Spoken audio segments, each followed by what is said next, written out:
सम्राट में।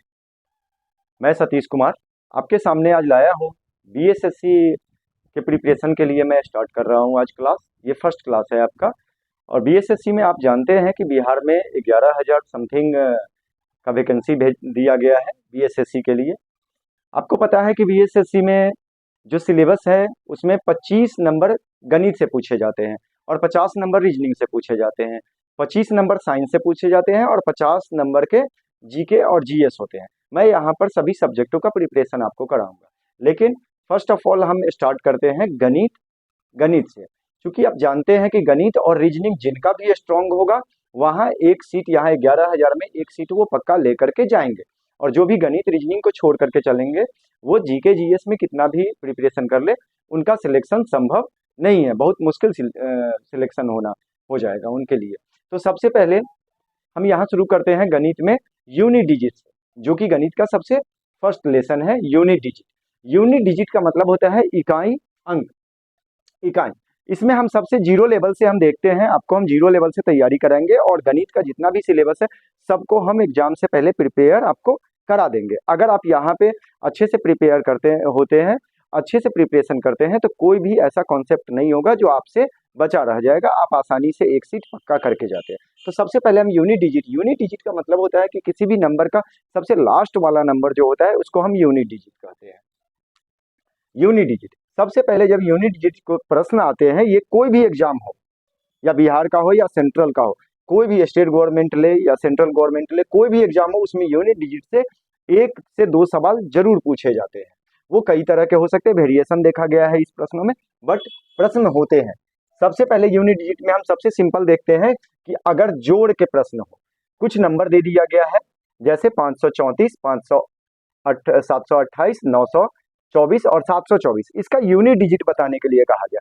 तो अगर आप इसका ट्रिक नहीं जानते हैं तो आप इसको ऐड करेंगे, जब ऐड करेंगे सबको जोड़ेंगे तो काफी समय लगेगा। लेकिन कंपटीशन के एग्जाम में सबसे बड़ी चीजें होती है कि टाइम हम किस तरह से मैनेज करते हैं। अगर टाइम हमारा मैनेज होता है तो कंपटीशन को हम आसानी से फेस कर सकते हैं। तो सबसे पहले हम देखते हैं यूनिट डिजिट की। जब बात हुई है दोस्तों तो सिर्फ हम यूनिट डिजिट को ही हम टारगेट करके चलेंगे, बाकी किसी भी नंबर को हम नहीं देखेंगे। तो हमारा यूनिट डिजिट यहाँ 4 है, यहाँ 8 है, यहाँ 4 है और फिर 4 है।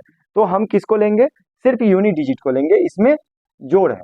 तो हम क्या करेंगे, इस दोनों को ऐड करते हैं, फिर इसको ऐड करते हैं और फिर इसको ऐड करते हैं। तो हमारा हो जाता है 4, 8, 4 एंड 4 इज इक्वल टू 20।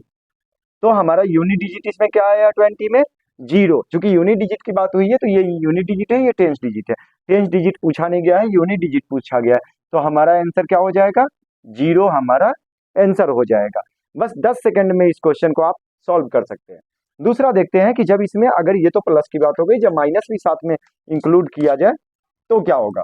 तो हम देखते हैं इसमें यूनिट डिजिट कितना है 9, फिर उसके बाद यूनिट डिजिट में है इसमें 5, माइनस का सिंबल है तो माइनस देते हैं, फिर प्लस का सिंबल है, प्लस है 3, फिर -4। तो ऐड वाले बॉडमस रूल हम जानते हैं कि पहले ऐड वाले को करते हैं। तो ऐड क्या हो गया? 12 माइनस 9 इज इक्वल टू 3। आपका यूनिट डिजिट हो जाता है 3। So your answer will be 3।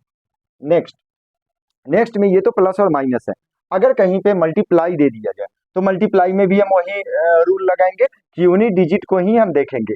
Unit digit में हम इस दोनों को मल्टीप्लाई करेंगे, कितना हो जाएगा? तो 32। अब 32, इसका भी हमें यूनिट डिजिट को लेकर के चलना है। तो दोस्तों हम सिर्फ यूनिट डिजिट की ही बात करेंगे। तो यूनिट डिजिट में इसमें क्या है? 2 है और यहाँ है 3 हमारा। तो हम 2 और 3 को लेकर के चलेंगे। तो इस दोनों को मल्टीप्लाई करते तो 6 होता है, फिर इसका ये यूनिट डिजिट ही है, यहाँ से 3 आता है, इस दोनों को मल्टीप्लाई कर देते हैं। 6 इंटू 3 इज इक्वल टू 18। सो हमारा यूनिट डिजिट आता है 8। तो हमारा आंसर हो जाता है 8। नेक्स्ट इसमें मल्टीप्लाई, इसी तरह का एक और प्रश्न हम देखते हैं कि 4, 8, ये क्वेश्चन जो है दोस्तों सेम हो जाता है। इस क्वेश्चन में हमें ये करना है कि हम एक नया चीज देखते हैं कि हम कर देते हैं इसमें 5।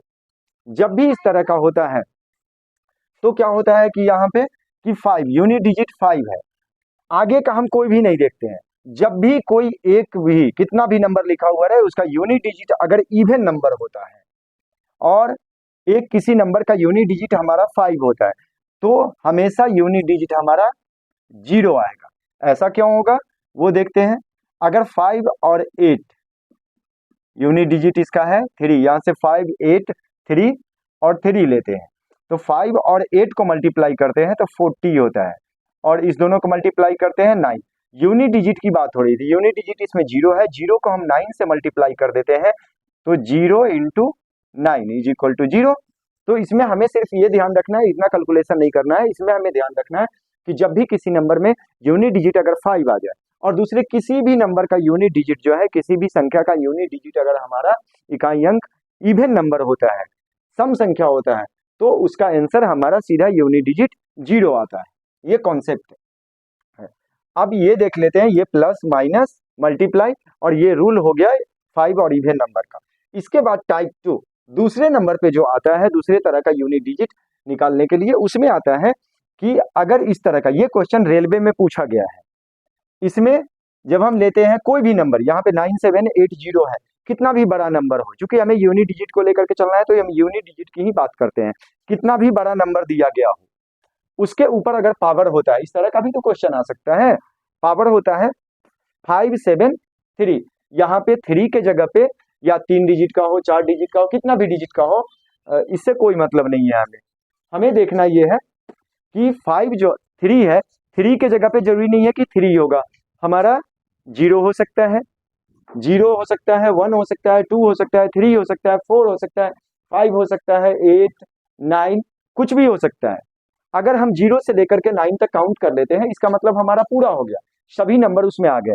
तो हम क्या लेते हैं, 0 1 2 3 4 5 6 7 8 एंड 9 पूरा लिख लेते हैं। इसमें कुछ चीजें देखने को मिला है कि दोस्तों इसको हम 3 ग्रुप में बांट लेते हैं, 3 ग्रुप में हम बांट लेते हैं। फर्स्ट ग्रुप हमारा होता है जिसमें हम लेते हैं 0 और 1, फिर दूसरा लेते हैं 5 और 6। ये फर्स्ट ग्रुप इसलिए बनाया गया है, 0 और 1 और 5 और 6, ये इसलिए ग्रुप में दिया गया है कि 0 किसी भी नंबर का यूनिट डिजिट अगर 0 होता है तो उस पे चाहे पावर हम कितना भी दे दे, उसका यूनिट डिजिट जो है, जब उस पावर को सॉल्व करेंगे तो उसका यूनिट डिजिट हमेशा 0 ही आएगा। आप देख लीजिए, हम इसमें करते हैं कि 10 ले लेते हैं, 10 पे पावर देते हैं हम 22, फिर भी यूनिट डिजिट जो होगा इसका 0 आएगा। यूनिट डिजिट, सिर्फ ये यूनिट डिजिट की बात है, पूरा को हम नहीं कर रहे हैं मल्टीप्लाई। उसके बाद अगर 1 लेते हैं, किसी भी चीज पे 1 पावर होता है, 1 लेते हैं और इसके ऊपर पावर हम देते हैं 5, तो जब भी इस तरह का होता है 1 है तो इसका यूनिट डिजिट कुछ भी पावर दे दे, यूनिट डिजिट अगर 1 है तो उसका जब पावर हम सॉल्व करेंगे तो यूनिट डिजिट 1 ही आएगा, मतलब सेम आएगा इस तरह का। तो 0 और 1 के लिए सिर्फ यही याद रखना है हमें कि अगर किसी भी संख्या का यूनिट डिजिट अगर 0 आता है या 1 आता है तो उस पर पावर चाहे जो भी हो, कितना भी पावर हो, उसका यूनिट डिजिट हमारा 0 और 1 ही आएगा। इसी तरह 5 के ऊपर किसी भी संख्या का यूनिट डिजिट अगर 5 है, 25, इस पे अगर हम पावर 2 देते हैं तो इसका होता है 625, यूनिट डिजिट 5 आता है। 115 पे पावर हम देते हैं 2, इसका यूनिट डिजिट आता है 200, इतना। मतलब ये जानना है हमें कि यूनिट डिजिट 5, अगर किसी संख्या का यूनिट डिजिट 5 है, इकाई अंक 5 है, तो उस पर कितना भी पावर दे दे उस संख्या पे, उस संख्या का जो सॉल्व करके हमारा आंसर आएगा उसमें जो इकाई अंक होगा वो 5 ही होगा।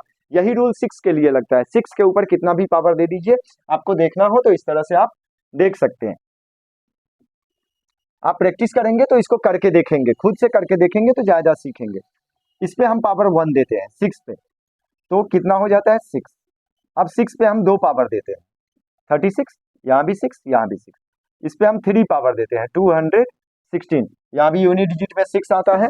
कुछ भी हम ले ले, अगर 6 है, किसी संख्या का यूनिट डिजिट 6 है, उसके ऊपर कितना भी पावर दे दे, उसका आंसर जो होगा उसमें यूनिट डिजिट हमारा इकाई अंक 6 से ही होगा। तो इस हिसाब से ये ग्रुप फर्स्ट में बांटा गया है, 0 1 5 और 6। ये जो होता है, ये संख्याएं, किसी भी संख्या के लास्ट में ये नंबर अगर है तो उस पर पावर कुछ भी हो, इसका आंसर वही आएगा, सेम टू सेम रहेगा। इस तरह से हम लेते हैं।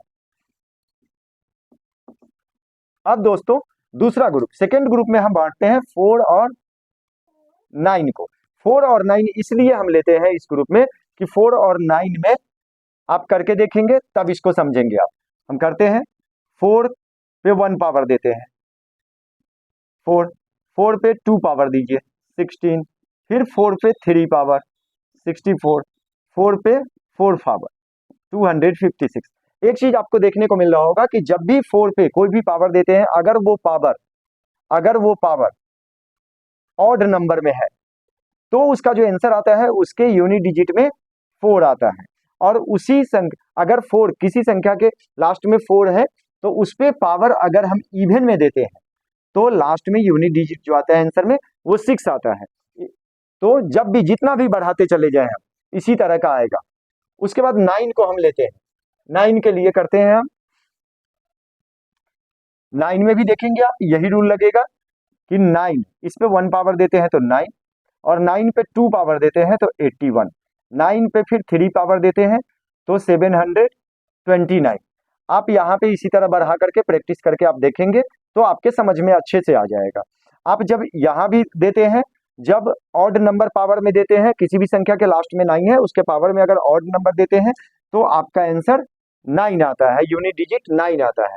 अगर उसमें हम पावर इवन नंबर में देते हैं तो आंसर हमारा यूनिट डिजिट जो है उसका आंसर में यूनिट डिजिट 1 आता है। तो इस कैटेगरी से हमारा 4 और 9 सेम ग्रुप में रखा गया है। तो कौन कौन नंबर हमारा हो गया, 0, 1 एंड 5 एंड 6, 4 और 9। अब बच गया हमारा 2, 3, 7 और 8।